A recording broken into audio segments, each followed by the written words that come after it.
The sun beat down over Rink Island as David, an experienced safari guide, stepped off the dusty trail to check his camera traps.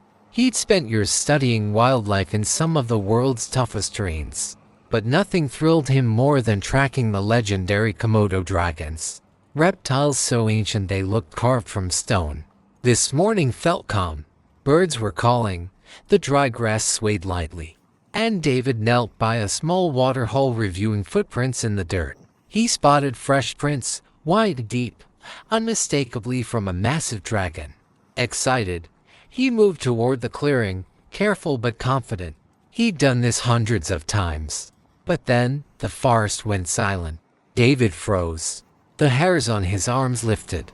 He turned slowly, and there it was. A gigantic Komodo dragon emerged from behind a cluster of rocks, its scales rippling like armor.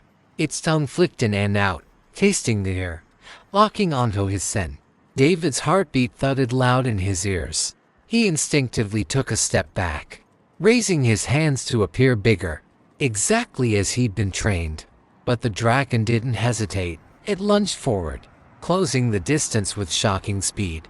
David stumbled and fell backward, kicking dust into the air as the dragon crept closer, its eyes fixed on him.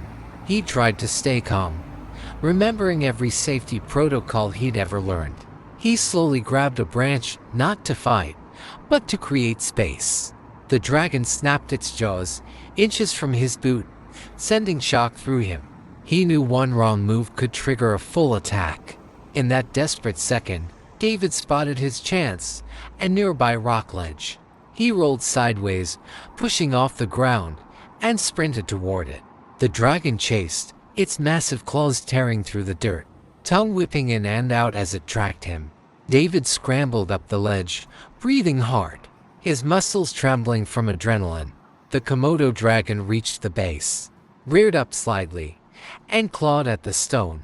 Frustrated by the height, it hissed, flicked its tongue a final time, then slowly backed away, disappearing into the brush as quietly as it had arrived.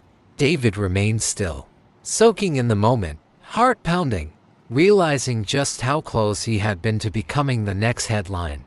As the wind returned and the birds resumed their calls, he managed a shaky smile. He'd come to study dragons, and today, a dragon had nearly studied him.